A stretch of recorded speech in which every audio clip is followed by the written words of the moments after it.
Mario is easily the most recognizable character in video games. He's like the SpongeBob SquarePants of gaming, and for good reason. Dominating the industry since the 1980s, the Super Mario Bros. Series has spawned too many installments to count. Hi, I'm Pythster, and today I'll be reviewing the top 10 best. Now before we begin, remember that this is only my opinion, so don't spam that dislike button if my list isn't exactly like yours. Even fan favorites like Super Mario Bros. 3 and Bowser's Inside Story didn't make it. Alright, enough rambling, let's just get on with the show.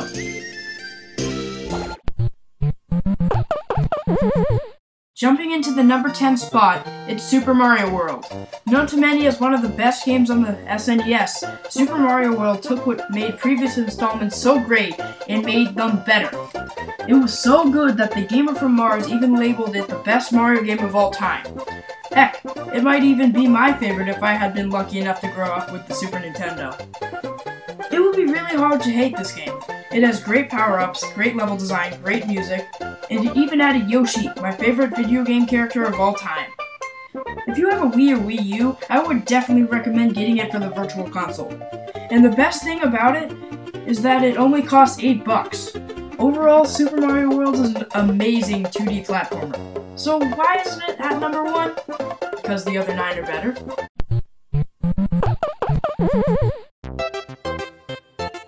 I love the new Super Mario Bros. Series. While the original for the Nintendo DS was great, I gotta give the number 9 spot to New Super Mario Bros. Wii. 4-person multiplayer in Super Mario Bros. Is easily one of the best ideas Nintendo has ever had. While working together to complete a stage is fun in its own right, being a complete jerk to your friends can be much more enjoyable. Also, the level design was much better than the original in my opinion, my personal favorite being World 6. I also feel that it had one of the best Bowser battles in Mario history. If you ask for my opinion, I would say that New Super Mario Bros. Wii is the best 2D platformer of the franchise. If you have a Wii or Wii U, be sure to pick up this absolute masterpiece sometime. Trust me, you will not regret it.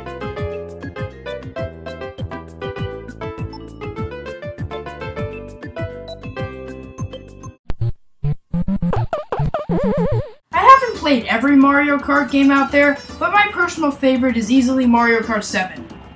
I know I'm probably going to get a lot of backlash for this, but I honestly feel that I had more fun playing Mario Kart 7 than any other game in the series. Also, the tracks felt more creative and well designed, my personal favorite being Shy Guy Bazaar. The gliders and underwater segments were also a nice touch, and I'm glad they'll be bringing them back in Mario Kart 8. They also added new characters, Lakitu and Metal Mario. Although that was a great idea, you know I'll always play as Yoshi. At least until they finally add Paper Mario into the series. But let's not get off topic.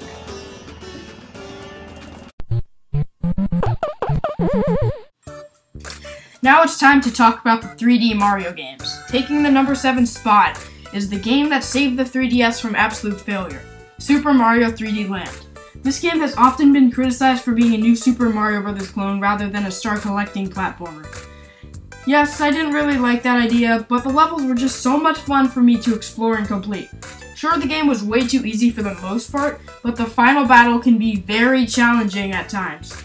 And the Shadow Mario levels will make you want to throw your 3DS into the fire, gather the ashes, and hurl them into the depths of Corona Mountain. So yeah, it gets harder. Overall, Super Mario 3D Land is my favorite game on the Nintendo 3DS, but I think it's the worst of the 3D Mario series. Most people consider Mario and Luigi Partners in Time to be the worst game in the series, but I have to disagree on that one. While I admit I haven't played Superstar Saga or Dream Team yet, I have played both of the DS games, and I personally like Partners in Time the most. First of all, I thought that the levels were designed better. Sure, the Bowser levels in Bowser's Inside Story were great, but the Mario and Luigi levels felt really boring. In Partners in Time, every single area was fun in some way. Also, the boss fights. Oh my god, the boss fights. Don't get me wrong, Bowser's Inside Story had some amazing boss battles, but I had a lot more fun battling Sunnyside and Petey Piranha. Also, the plot seemed a lot darker and more interesting, the quality that every Mario RPG should have. But of course, the most important factor in this list is the gameplay. Most people liked fighting as Bowser in Inside Story, but Baby Mario and Baby Luigi are pretty fun to control too. It even succeeded where Ocarina of Time failed. It actually had a good stomach level. Nope, Super Mario Galaxy isn't number 1.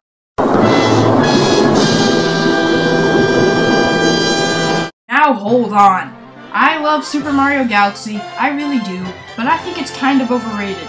Sure, it has some of the best designed levels in Mario history, and some of the boss fights are just plain amazing, but honestly, this game can be so easy it's insulting.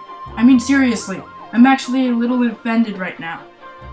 I'll admit that this game gets harder later on, and the worlds are just so creative it's insane, but each galaxy only has 3 stars or so, meaning that they felt less important to the story. I love Galaxy 2 as well, but I'm not sure which is better, so I'll just say they both tie for 5th place. Also, is it just me, or are these games really similar to New Super Mario Bros.? That's not necessarily a bad thing, but it makes the series feel slightly less original.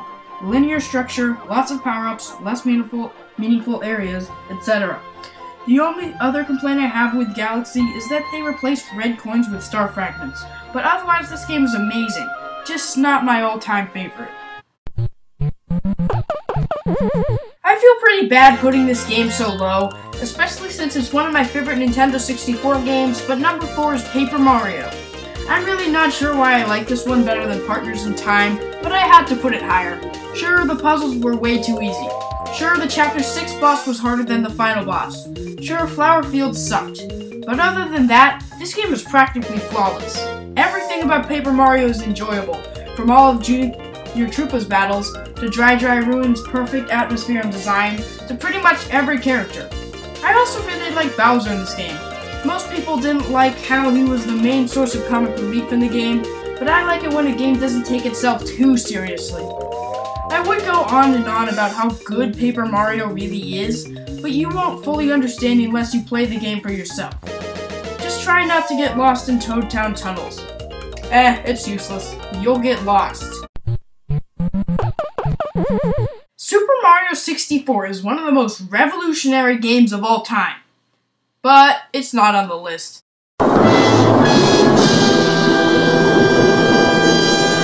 Jeez, you never let me finish. The real number 3 spot is Super Mario 64 DS. Probably my favorite remake of all times. Super Mario 64 DS took everything that made the original such an amazing game and perfected it. It didn't change the game too much, with the only major differences being new stages and levels, my favorite being the Silver Star stages, and allowed you to play as Yoshi, Luigi, and even Wario, each having their own unique abilities that are required to reach certain stars. Also, unlike a lot of DS games, I felt like this one didn't use the stylus terribly much, mainly just for the mini-games. Or you could just use your finger and get the touchscreen all smudgy. Trust me, it happens. Speaking of the mini-games, they kinda remind me of Mario Party. Yeah, they're that good. My personal favorite of the bunch is the Luigi Poker minigame. Now that I think about it, I think I've put more hours into it than the main game itself.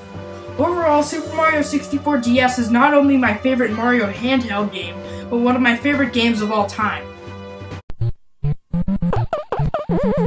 Yep, I like Super Mario Sunshine. More than Super Mario 64, in fact. Not only is it my second favorite Mario game of all time, but it's my favorite 3D platformer. The most common complaint I hear about this game is the voice acting. Sure, it was a bad idea, but to call it one of the worst Mario games of all time solely because the characters could talk is just plain stupid. Maybe the levels weren't as creative as Mario 64, but they were so much more fun for me. especially Pinna Island. It also introduced Flood, Shadow Mario levels, and made Yoshi more than just an NPC who gave you 100 lives after you beat the game and don't need them anymore. I also really like the secret areas where Flood is taken away, and you'll have to rely solely on your platforming skills. Sure, the final boss was lame, and the Watermelon Festival will make you want to punch somebody in the face, but otherwise this game doesn't deserve half of the hate directed towards it. Oh yeah, and trust me, this game is hard. It's about time to move on to number 1. Before we do, recap time. Number 10, Super Mario World. Number 9, New Super Mario Bros. Wii. Number 8, Mario Kart 7. Number 7, Super Mario 3D Land. Number 6, Mario and Luigi Partners in Time. Number 5, Super Mario Galaxy. Number 4, Paper Mario. Number 3, Super Mario 64 DS. And number 2...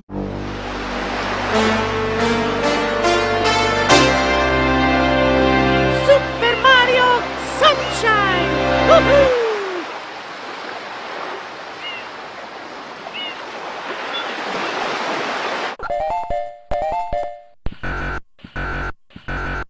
When it comes to the Mario RPG series, most installments are well above decent. Although most people prefer the original for the SNES, screw it, Paper Mario: The Thousand Year Door. The sequel to Paper Mario for the Nintendo 64, The Thousand Year Door is a masterpiece in every sense of the word. Every single thing a good RPG should have, Paper Mario 2 perfected it. The story, the level design, the gameplay, the humor, and the characters were all amazing. Paper Mario's puzzles are infamous for being brain-dead easy for the most part, but The Thousand Year Door fixed that. The only valid complaint I hear about the game is that it gets easy once you master the battle system. Okay, so the first half of Chapter 1 isn't terribly difficult, but I dare you to fight Hooktail without the secret badge. I dare you to beat the Shadow Queen in one try. I dare you to get through the pit of 100 trials without any healing items. Unless you're some kind of Mario RPG veteran, this game will take a while to beat. Probably the best thing about this game, however, is just how the gameplay, level design, and battle system all fit together perfectly. Another great thing about Paper Mario 2 is the soundtrack. Some pieces are atmospheric, some are uplifting, some are creepy, and a few are even depressing. I could talk about how awesome this game is for hours, but this is one of those games that you need to experience yourself. If you have a GameCube, get this game. Heck, you could buy a GameCube just for this game. I'm Pyster, and Paper Mario: The Thousand Year Door is my favorite Mario game of all time. Intelligent Systems, thank you for this masterpiece. You know what? I'm going to say it. No other first-party games I've played, not even Banjo-Kazooie, could top your work on the Paper Mario series. No more! Rodents of unusual size? I don't think they exist. Die! Die! Die!